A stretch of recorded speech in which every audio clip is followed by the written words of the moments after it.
स्वागत है। आप सभी को नमस्कार। धन्यवाद है, आप लोग थोड़ी देर पहले सदन कवर कर रहे थे, पार्लियामेंट में थे और बहुत ही कम समय के अंदर आप अभी पार्टी ऑफिस पहुंचे हैं।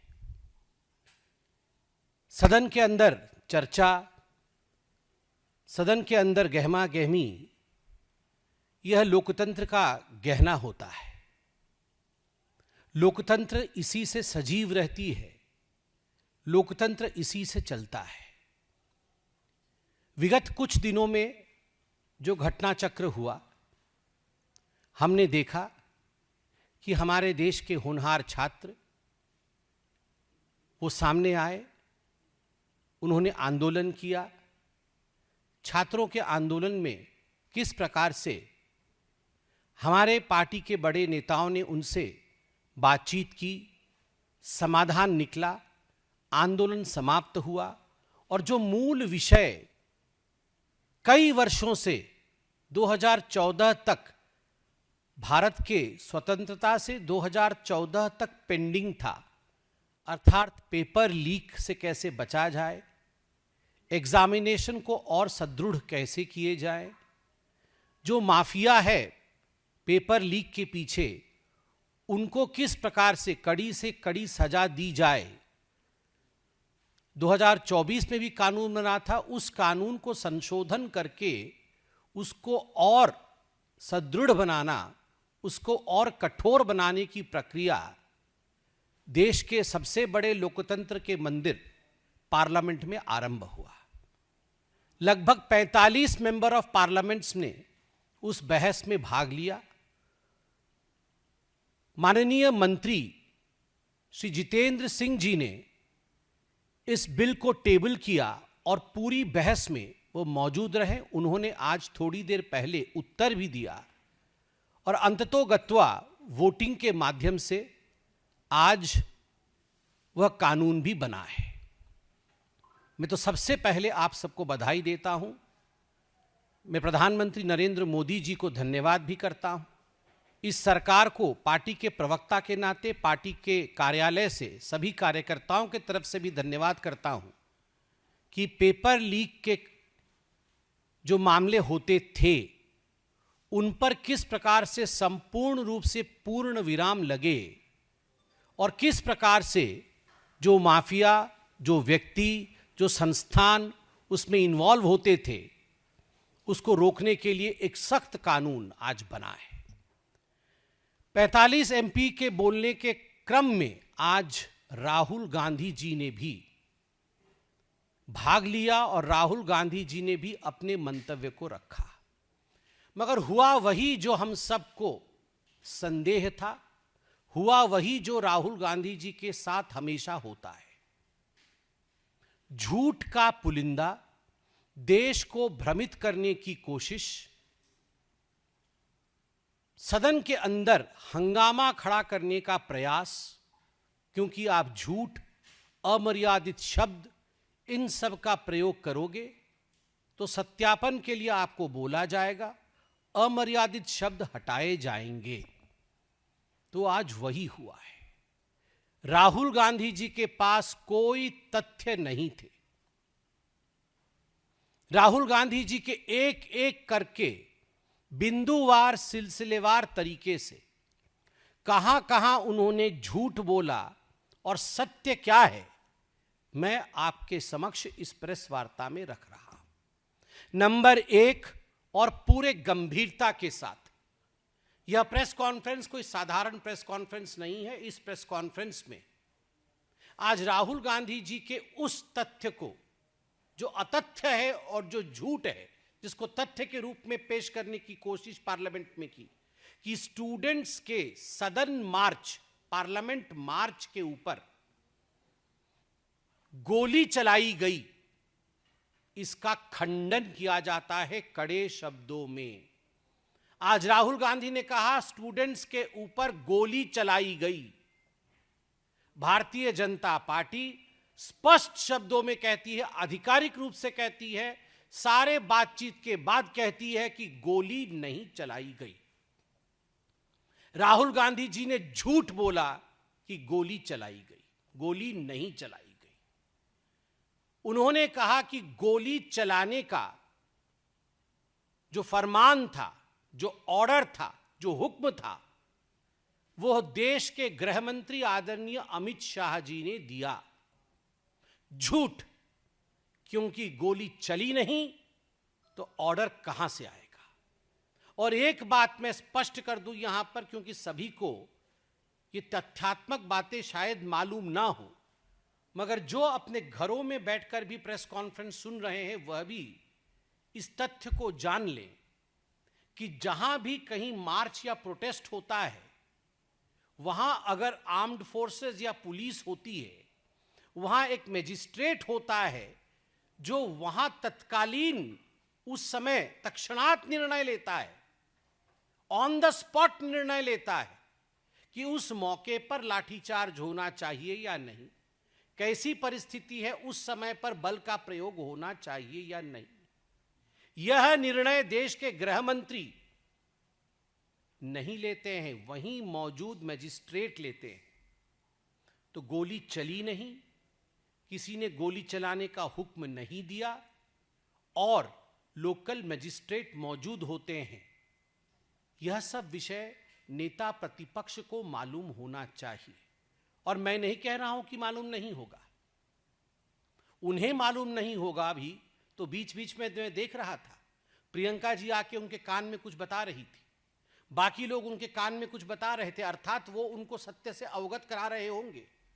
मगर फिर भी जागते हुए जो लोग सोना चाहते हैं उनको जगाया नहीं जा सकता है। राहुल गांधी जी भ्रम फैलाने के लिए गोली चलाने की बात कही, नंबर 1। नंबर 2, उन्होंने कहा कि देश के गृह मंत्री कहां हैं, क्यों नहीं मौजूद है। राहुल जी, आपकी तरह देश के गृह मंत्री मेरे नेता हैं, आपके भी नेता हैं, आपके भी देश के गृह मंत्री हैं। बड़े सम्मान भाव के साथ उन्हें हिंदुस्तान देखता है। देश के गृह मंत्री आपके तरह चोरी चोरी, Chupke Chupke, secretly foreign trips पे नहीं जाते हैं। मैं सीना ठोक के कहता हूं, देश का गृह मंत्री आदरणीय अमित शाह कार्यक्रम करते हैं, पब्लिकली पब्लिश्ड कार्यक्रम होते हैं। वो जहां जाते हैं, वो कहां होते हैं, वो क्या कर रहे होते हैं, किस कार्यक्रम में सम्मिलित होते हैं, ये पब्लिकली पब्लिश्ड होता है, सोशल मीडिया में जारी होती है, मीडिया जानती है। वो सदन में ही मौजूद थे। जिस समय राहुल गांधी बोल रहे थे वो सदन में ही मौजूद थे, मगर फिर भी राहुल गांधी ने कहा गृह मंत्री कहाँ गए। और यह बिल, जो बिल अनफेयर प्रैक्टिसेस का लाया गया था, प्रिवेंशन ऑफ अनफेयर प्रैक्टिस, इस प्रिवेंशन ऑफ अनफेयर प्रैक्टिस के बिल को जिस मंत्री जी ने, माननीय जितेंद्र सिंह जी ने ले किया था टेबल पे, जिस पे जवाब भी जब माननीय मंत्री जितेंद्र सिंह जी ने दिया, वो सदन के गृह में पूरी तरह से मौजूद थे। जिस समय राहुल गांधी जी कह रहे थे, उस समय भी जितेंद्र सिंह जी वहां मौजूद थे और लिख रहे थे राहुल जी क्या कह रहे हैं, ताकि वो जवाब दे सके। केवल सनसनी बनाने के लिए राहुल गांधी जी ने गृह मंत्री जी का नाम लिया। तीसरा विषय गंभीर है।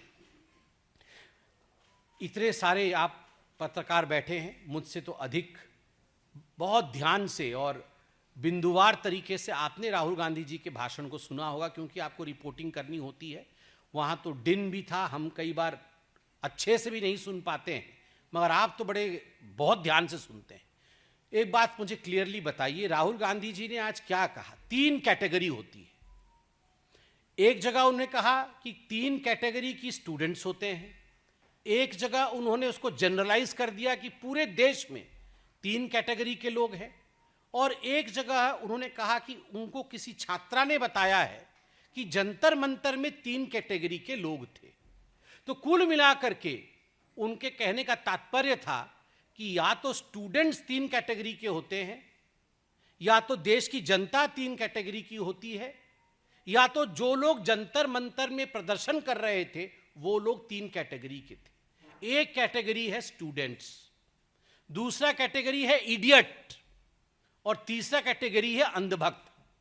मतलब अगर स्टूडेंट्स के हिसाब से वो बोल रहे थे, बाकी आप लोग समझदार हो, उनके क्लिप्स निकाल लो। मैंने उनके क्लिप्स पूरे देख के 5 मिनट लेट हुआ, विलंब हुआ प्रेस कॉन्फ्रेंस में, क्योंकि मैं क्लिप देख रहा था वो क्या बोल रहे थे। एक जगह उन्होंने स्टूडेंट्स की 3 कैटेगरी बताई है कि एक स्टूडेंट होता है जिसका दिल बड़ा होता है, जिसका दिमाग भी बड़ा होता है और वो सीखना चाहता है। दूसरा कैटेगरी ऑफ स्टूडेंट है वो इडियट होता है, वो एरोगेंट होता है, वो किसी की नहीं सुनता है। और तीसरा कैटेगरी होता है वो अंधभक्त होता है, जो इडियट को भगवान मानता है।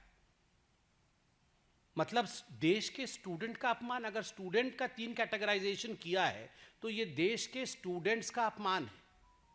हम स्पष्ट रूप से कहते हैं इस देश के सारे स्टूडेंट विद्यार्थी है, अर्थात विद्या की उपार्जना करना चाहते हैं। All the students in this country are patriots, none of the students in this country are idiots और अंधभक्त।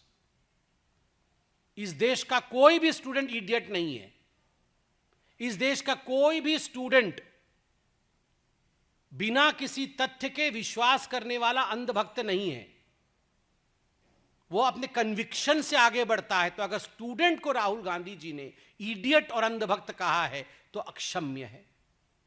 और अगर उन्होंने जंतर मंतर पे आए हुए लोगों को 3 कैटेगरी में विभक्त किया है, उनकी जो छात्रा से बातचीत हुई, उस बातचीत में छात्रा ने उन्हें कहा, एक जगह वो ये भी बता रहे हैं कि 3 कैटेगरी के लोग आए। एक कैटेगरी वहां स्टूडेंट्स के आए, समझ में आता है, जंतर मंतर में स्टूडेंट्स आए थे। दूसरी कैटेगरी जंतर मंतर में आई, वो इडियट्स आए। कौन है वो इडियट? मैं तो देख रहा था कौन कौन आए, मैंने लिस्ट मांगी ऑफिस से कि कौन कौन आए थे, तो किसी ने दिखाया कि दूसरे पार्टी के लोग आए थे, कई पार्टी के लोग आए थे, नेता आए थे वहां पे, कई कुछ मूवी स्टार वगैरह भी आ गए थे।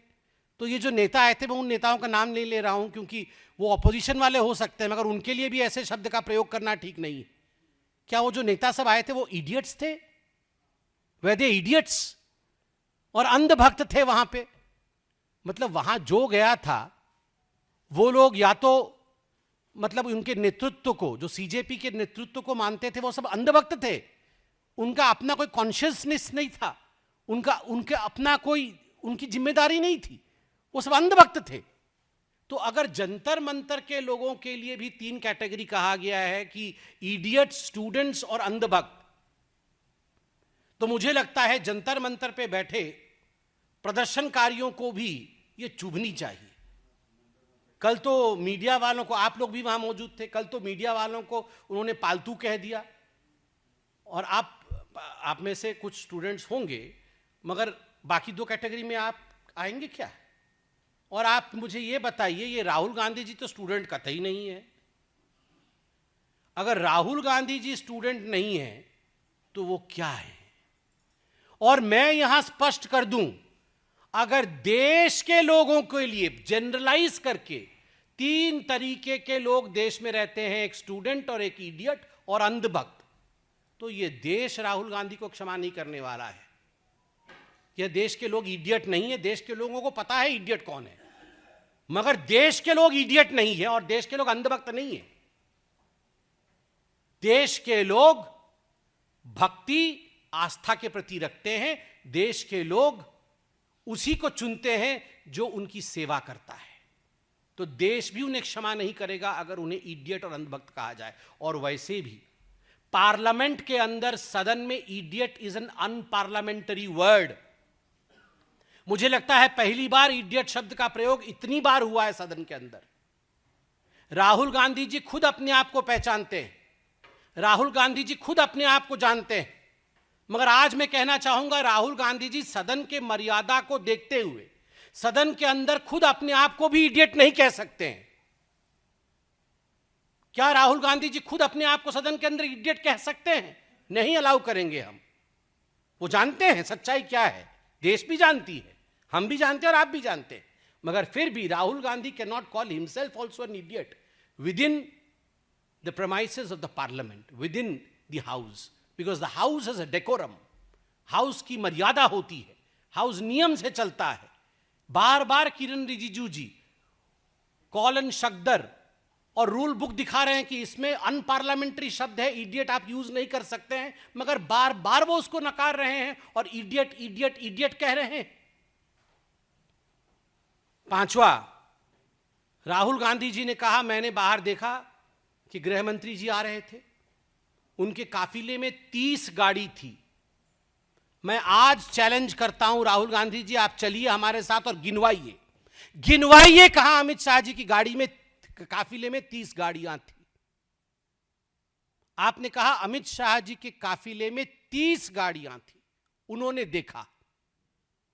जो व्यक्ति सदन के अंदर 5 मिनट टिक के बैठ नहीं सकता है, वो खड़े होकर गाड़ियां गिनेगा, आपको लग रहा है? 5 मिनट नहीं बैठ सकते राहुल गांधी, ऐसे हिलते डुलते पॉकेट में हाथ डाल के बाहर निकल जाते हैं, आते हैं फिर पॉकेट में हाथ डाल के बाहर निकल जाते हैं। वो गाड़ी गिन रहे थे और 30 गाड़ियां थी। मैं आप लोगों को बोलता हूं, आप गिनिए और बताइए। 30 गाड़ी तो शायद प्रधानमंत्री जी के काफिले में भी नहीं। और इन्होंने आज पार्लियामेंट में कहा कि अमित शाह जी के काफिले में 30 गाड़ी थी, झूठ। और उसके बाद उन्होंने एक्शन करते हुए, विथ एक्शन ही depicted that I saw the home minister of India Amit Shah ji inside the car, inside his car, trembling. और इस प्रकार से एक्शन किया कि मैंने देखा गाड़ी के अंदर इस प्रकार अमित शाह जी थरथरा रहे थे, कांप रहे थे। राहुल जी, अमित शाह जी वह शख्स हैं जिनको देखने के बाद नक्सली थरथराते हैं।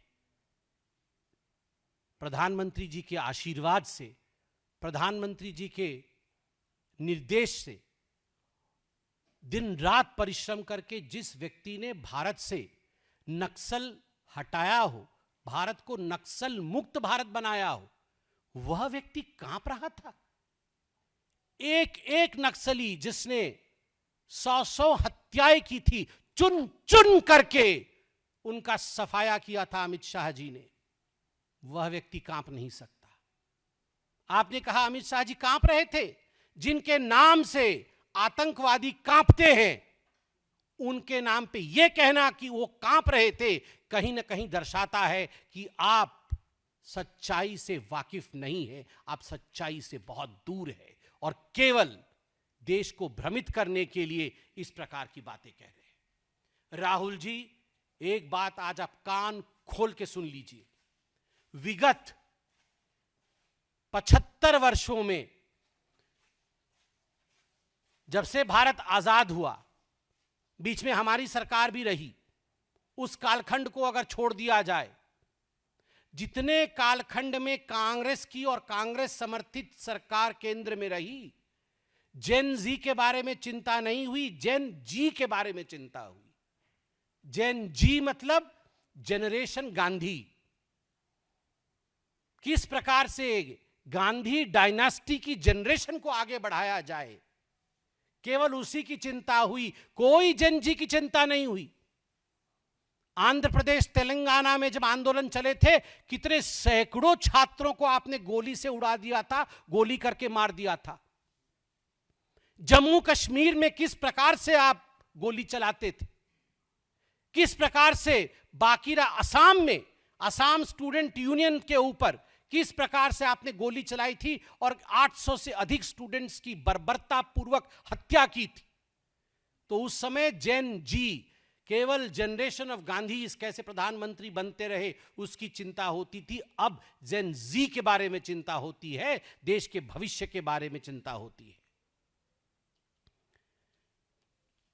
आज तो बहुत मुझे बड़ा आश्चर्य लग रहा था, मैं बैठा था सामने, मेरा माइक बंद कर दिया, मेरा माइक बंद कर दिया, मेरा माइक बंद कर दिया। अरे लाल बत्ती जल रही है, माइक कहां से बंद कर दिया भाई? लाल बत्ती जल रही थी।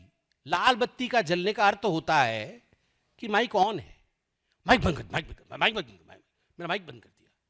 अरे कैसे माइक बंद कर दिया भाई तुम्हारा? देखो तो सही। और उसके बाद खुद ही बंद करके बोल रहा है मेरा माइक बंद हो गया, मेरा माइक बंद हो गया। जेब में हमेशा, वो जेब में हमेशा क्यों हाथ डाले रखते हैं पता है आपको?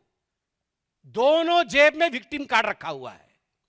विक्टिम कार्ड निकालेंगे तुरंत, देखो माइक बंद कर दिया, बोलने नहीं दिया, माइक बंद कर दिया। अरे पूरी दुनिया, आपको क्लिप चलाना आज, पूरी दुनिया देख रही है माइक ऑन है, बिना आदत नहीं है नीचे देखने की ना, ऐसे देखते हैं ऊपर।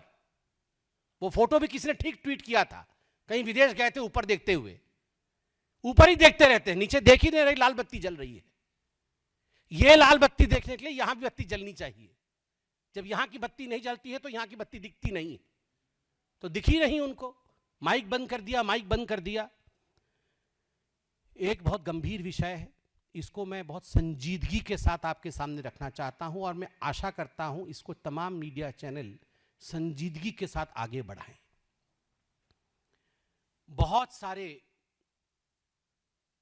वक्ताओं ने, खास करके कांग्रेस पार्टी के नेताओं ने आज और कल अपने भाषण में कहा कि जो आर्म्ड फोर्सेस थी उन्होंने लड़कियों के कपड़े फाड़े। ये नहीं है, असत्य है।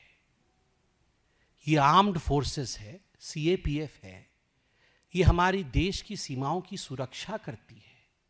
ये मां भारती के आंचल को बचाती है। आज सीएपीएफ है इसलिए मां भारती का आंचल सुरक्षित है, वरना मां भारती के आंचल को फाड़ने के लिए तो हमारे पड़ोसी पाकिस्तान और न जाने कितने देशद्रोही ताकतें लगी हुई है। मगर सलाम है इन आर्म्ड फोर्सेस को कि उन्होंने मां भारती पर आंच नहीं आने दी। और आज जब सदन में खड़े होकर इसी आर्म्ड फोर्सेस पे आप कहते हैं कि इन्होंने लड़कियों के कपड़े फाड़े, और जिस प्रकार के उन्होंने एक्शन करके दिखाया कपड़े फाड़े, ये दिल को बहुत सदमा देता है। मैं सबसे हाथ जोड़ के निवेदन करता हूं कि इस प्रकार के नरेटिव को, जिससे कि हमारे देश के आर्म्ड फोर्सेस के मनोबल में गिरावट आती हो। मुझे याद है कांग्रेस पार्टी के कुछ बड़े बड़े नेताओं ने, जो अभी कांग्रेस में हैं, कांग्रेस में पहले नहीं थे, बाद में कांग्रेस ने उन्हें लिया, उन्होंने बयान दिया था कि जम्मू कश्मीर और नॉर्थ ईस्ट में आर्म्ड फोर्सेस के लोग महिलाओं का रेप करते हैं। नहीं करते हैं। और इस प्रकार से सदन में कहना कि वो लड़कियों के कपड़े फाड़ रहे थे, ये एक बहुत खराब विषय है। इसको आप लोग प्लीज ठीक से दिखाइए ताकि आर्म्ड फोर्सेस के लिए, उनके मोराल के लिए सही हो। कुछ लोगों ने भाषण में कहा कि बांग्लादेश और नेपाल वाली स्थिति बनने वाली थी हिंदुस्तान में। यही चाहते हैं राहुल गांधी और कांग्रेस पार्टी। वो जानते हैं कि उन्हें सत्ता वोट से नहीं मिलने वाली है। वो जानते हैं कि 7 LKM पहुंचने के लिए, वो जानते हैं कि प्रधानमंत्री बनने के लिए, वो जानते हैं कि मुख्य सेवक, हम मुख्य सेवक कहते हैं मगर वो उसे अपना जागीर कहते हैं। अपने जागीर को वापस पाने के लिए इलेक्शन लड़ना होता है और संख्या जुटानी होती है। यह संख्या जुट नहीं सकती है। इसीलिए एक ही तरीका है, अराजकता फैलाओ और अराजकता को हवा दो। और जहां अराजकता नहीं हो रही है, सारी बातचीत हो गई, सीजेपी ने प्रोटेस्ट वापस ले लिया, सब कुछ ठीक है, उसके बाद भी भ्रम फैलाओ ताकि जो विषय ठीक हो रहा हो उसे ठीक नहीं होने दो। फिर से भ्रम फैलाओ ताकि लोग सड़कों पर उतरे, माहौल बिगड़े, गोली चली, इस प्रकार से बोलो। माहौल बिगड़े और उस बिगड़े माहौल में आप राजनीतिक फायदा उठाओ। केवल और केवल यही ध्येय राहुल गांधी का है। और इसलिए आज राहुल गांधी जी ने जो भी कहा वो सारी बातें मिथ्या थी, झूठ थी। उन्हें बोलने का पूरा मौका माननीय स्पीकर जी ने दिया, क्योंकि हम सब सदन में मौजूद थे और बार बार स्पीकर साहब ने पूछा आप बोलना चाहते हैं। Rahul Gandhi was reluctant to stand and talk. वो खड़े होकर बोलने के लिए तैयार नहीं थे, शायद प्रिपेयर्ड नहीं थे, और इस कारण से उन्होंने अपना भाषण नहीं दिया। कोई प्रश्न हो तो अवश्य पूछे।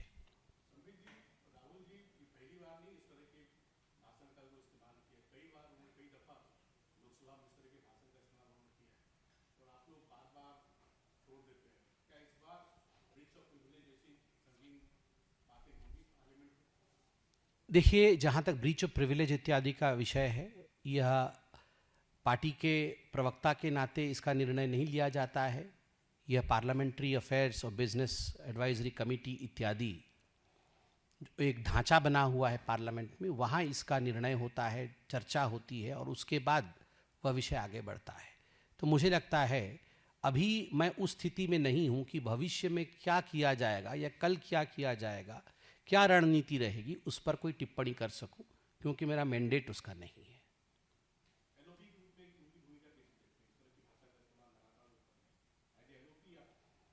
देखिए, आप एक महत्वपूर्ण बात ध्यान से आप देख रहे होंगे, कांग्रेस पार्टी के कितने सदस्यों ने बोला, क्या ट्रेजरी बेंच ने किसी के साथ भी इस प्रकार का बर्ताव किया? क्या हमने उन्हें बोलने से रोका? आदरणीय प्रियंका वाड्रा जी ने भी कल अपना भाषण रखा, क्या भारतीय जनता पार्टी ने कोई हो हंगामा किया? नहीं किया। हमें आपत्ति थी, प्रियंका वाड्रा जी के भी कुछ कमेंट्स से हमें आपत्ति थी। जैसे कि प्रियंका वाड्रा जी ने कहा था, वो एक फैक्ट नहीं था, उन्होंने कहा कि आरएमएल में एक छात्रा के पास में गई थी, उनकी मां से बात हुई, उस छात्रा को पुलिस ने बहुत बर्बरता से मारा था और वो आईसीयू में एडमिट थी। हमने बाद में आके क्लैरिफिकेशन दिया कि यह किसी के साथ भी अगर आईसीयू में एडमिट है, संवेदनशीलता होनी चाहिए, हमारी भी है, हम भी मिलने गए थे, मगर आपके फैक्ट्स गलत थे। वो पुलिस ब्रुटैलिटी की शिकार नहीं हुई थी, वो एक स्टैम्पीड लाइक सिचुएशन में वो विषय हुआ था और वो आईसीयू में गई थी, हम भी उसके साथ खड़े हैं। तो हमने उनको वहाँ ठीक किया। उन्होंने कहा पालतू मीडिया, तो हमने वहाँ कुछ नहीं कहा, बाहर आके हमने पार्लियामेंट के बाहर कहा कि मीडिया को पालतू कहना और जानवरों से कंपेयर करना ये ठीक नहीं होता है। बाहर कहा हमने वहाँ पर किसी प्रकार से शोर हल्ला गुल्ला नहीं मचाया, क्योंकि एक बोलने का तरीका, सलीका, यह सब होता है।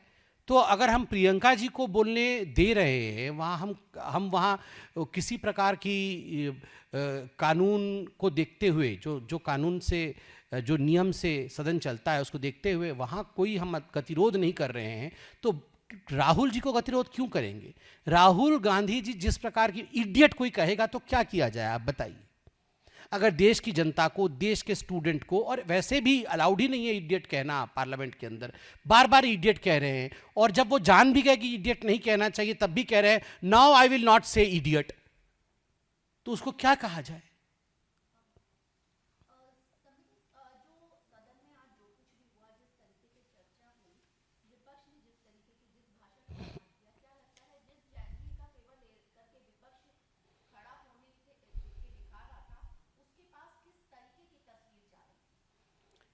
देखिए, जहाँ तक जेनजी का सवाल है, जेनजी आज हमसे बुद्धि में और काम में बहुत आगे है।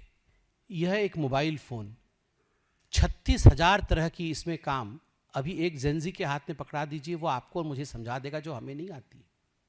हम बहुत ऐप्स, एआई इत्यादि के विषय में नहीं जानते, वो जानते हैं। They are the intelligent people, they are the intelligent future of India. वो सबको, वो किसी पार्टी के नहीं है, वो भारतीय जनता पार्टी के नहीं है या वो कांग्रेस के नहीं है, वो किसी के नहीं है, वो देश के हैं। जो देश के हित के लिए काम करेगा वो उसके साथ खड़े होंगे। आज जेनजी का मुद्दा पेपर लीक और कैसे एक ऐसा कानून आए जिससे पेपर लीक ना हो, वह मुद्दा था। वो चाहते थे और वह बातचीत भी हुई सीजेपी के साथ कि पार्लियामेंट में इस पे चर्चा होगी, इस पे बहस होगी। जब पार्लियामेंट पे इस पे चर्चा और बहस हुई, आज जेनजी भी देख रही होगी कि किन सांसदों ने, किस पार्टी के सांसदों ने वाकई सिलसिलेवार, बिंदुवार तरीके से मुद्दे पर अर्थात कानून पे चर्चा की, प्रावधानों पे चर्चा की, कितनी सजा बढ़ाई जाएगी, कौन 10 करोड़ फाइन देगा, ऑर्गेनाइज्ड माफिया का क्या होगा, ऑफिसर्स का क्या होगा, इस प्रकार की चर्चाएं किसने की और किसने झूठी बातें कही, ये सब जेनजी ने देखा होगा। And I am sure Gen Z is not going to stand with the ones who falsify and who lie through their teeth। जो झूठ बोलते हैं उसके साथ जेनजी हो या कोई भी जनरेशन हो, वो नहीं खड़ा होता है। सत्य के साथ हमेशा जेनजी खड़ी होगी।